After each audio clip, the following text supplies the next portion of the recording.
Hi guys, and welcome back to another video. So excuse my really sick sounding voice, and I feel super congested right now. I'll try my best to kind of cut out any sniffling and stuff. But right now, I want to talk about another quick watercolor speed paint that I have for you guys. Basically, so this is going to be recorded the day of 17's comeback. Basically, this was me painting while waiting for the music video to drop. So this is about like 12 a.m. and the music video dropped at like 3 a.m. like where I lived. So I had about 3 hours to kill. I decided to do a quick painting of Chenny while I waited. So this is Chenny from their teaser of their music video for Left and Right. Highly suggest if you haven't watched Left and Right from 17, please watch it. The music's really good. The visuals spot on. Love the streetwear, and they have like such a great vibe to them that I hope you guys, if you do end up watching them and you're not a fan, maybe you'll enjoy it because I feel like it's very like uplifting, really catchy, just fun vibes. But yeah, I decided to paint Chenny. I do apologize for the lighting in this video and other future videos. I'm going to be painting a lot at night, just because I want to get back into painting, and the most ideal time for me to paint is at night. Sometimes it's nice to paint when the sun is out, but because the sun's a little unpredictable and I usually have to do stuff in the morning, I can't get an uninterrupted session of painting as often. And I would like to do, I guess like digital in the morning just because it's better for my eyes. But yeah, hopefully in the future I'll also be able to do more iPad drawing videos. So a lot of you guys seem to really enjoy it. So both like ASMR videos that is mostly focused on the iPad and some non-ASMR iPad videos. I think you guys would really enjoy more of, because I think a lot of you guys are learning how to use the iPad for drawing, because a lot of you guys got the iPad with the Apple Pencil and you're trying out Procreate and you're not sure what brushes to use. I do highly recommend watching like a bunch of videos on how to tweak your own brushes and stuff. I think it really helps. Also, I do recommend getting Jing sketches or Jing Sketch, one or the other. I'll have it linked in the description of my ASMR videos or iPad drawing videos, hopefully, if I remember to update them. If not, it should be on the most recent one at least. But his sketch and painting, and I think it's just mostly sketch and painting brushes, they're really good. Like, honestly, if anything, the only thing I did was I definitely took one of his brushes and just changed the shape of it. I really like the feel and the, I guess, like, I don't know, just everything about it except for the shape didn't remind me of something like I would like to use. But yeah, enough about iPad drawing. We'll talk about that like another time. But this painting of Chenny, or Dino from 17, actually had a lot of fun working on.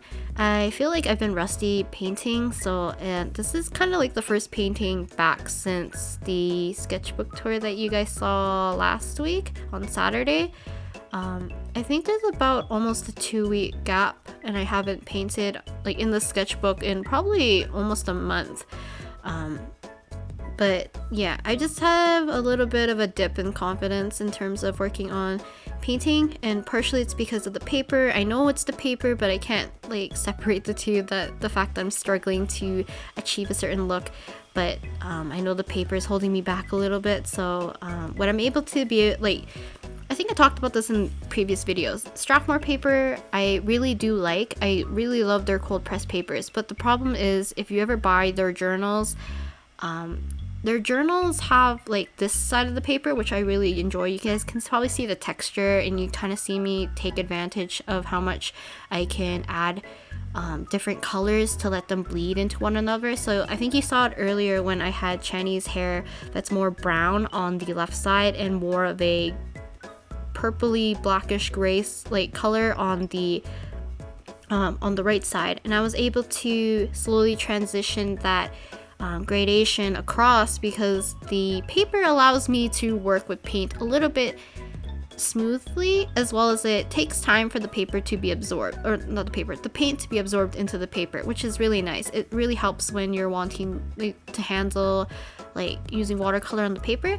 But on the smooth side, which will be on the back side of this paper, it works differently. It's very smooth. I feel like it doesn't have the same texture as this side, which makes the paint kind of like oddly sit on top, but absorbs so fast that it's like the way I use the paint is like super blotchy and patchy. It just doesn't work as nice.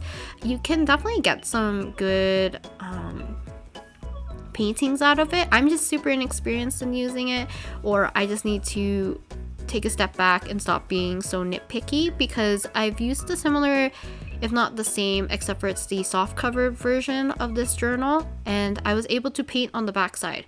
I didn't enjoy it as much, but I have done paintings on the backside and they worked out nicely, so I just need to stop struggling and start painting as much as I can and make the use of my time that I have now. So right now I'm just working on his sweater. Oh, I can see my hand right there. That's weird. Usually I don't like to have any part of my body in the video other than like, you know, my hands and my arms, but I guess I was painting off the desk for some reason. But yeah, I tried to include some slower shots into the video, so hopefully it helps you guys out a little bit. You can see me trying to think and plan out shadows and stuff. I'm trying to follow the shadows and the references to the best of my ability, but also making sure that the drawing itself makes sense. Sometimes you see stuff in real life and it doesn't look right, so as artists you have the ability to have flexibility and the ability to draw what you like, hopefully, as long as it's, you know, not client work or something like something oddly specific that you need to follow it exactly to a T. But you know, play around with shapes of the shadows and stuff and make it appealing to you. You don't have to follow stuff like 100% accurately. I'm just following it to a certain point, so I know that clothing folds look like clothing folds, and, you know, certain things are in the back, some things are forward, and all that jazz. But yeah, I don't have too much to say. I really do like how this one came out. I feel like that sentence didn't come out right. I enjoyed how this one came out. I really like the skin color that I was able to achieve, adding a little bit of purple here into like the shadows and like into his arm. I think it looks nice. I like the honey colorish eyes that I gave Channy. I've been giving that color a little bit more often for a few of my 17 drawings, just because like brown eyes just a little bit boring. If you're drawing 13 boys over and over again and they naturally have brown eyes, you can take a little bit of liberty and kind of just have a bit of artistic freedom and change the eye colors to match the overall concept, which I really like the more warmer, brighter color. I kind of did that similar to his hair. His hair in the music video is pretty black, but I decided to add more brown tones into it because I wanted that light to come from the one side to give a little bit more dimension to his hair. And I actually really enjoyed how his hair came out. It's just really fun to paint when you get to work with the paper like this. So yeah, I think I'm just adding the last few lines into this painting, and I think that's about it. Hopefully in the future we'll be getting some more painting done in the sketchbook or journal. I know, like, I think recently my watercoloring videos haven't been doing that well, but I'm gonna do them anyways because I enjoy making them and I like being able to look back on my process. So yeah, last few stuff is just adding gouache to his hair to make a little bit of strands and stuff, and I think that's about it. I'm gonna talk to you guys next time with another video hopefully, and yeah, see you, bye.